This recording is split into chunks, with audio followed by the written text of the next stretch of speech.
شب قدر کو پا لینا ہر مسلمان کے لیے سعادت اور خوشبختی ہے، کیونکہ شب قدر بہت فضیلت اور برکتوں والی رات ہے۔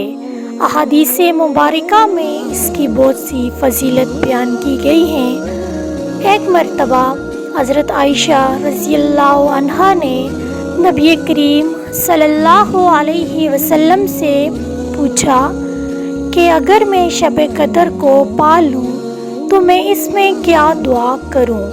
تو نبی کریم صلی اللہ علیہ وسلم نے انہیں یہ دعا تلقین فرمائی کہ آپ شب قدر میں یہ دعا کریں: اللہم انک عفو تحب العفو فاعف عنی یا غفور یا غفور یا غفور۔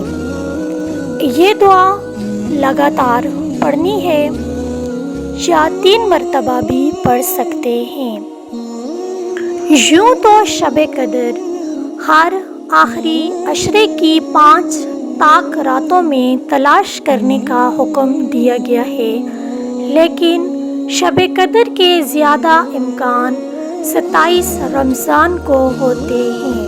اللہ رب العزت سے دعا ہے کہ اللہ تبارک و تعالی ہمیں شب قدر کو اپنی بارگاہ الہی میں مقبول عبادت کرنے کی توفیق عطا فرمائے۔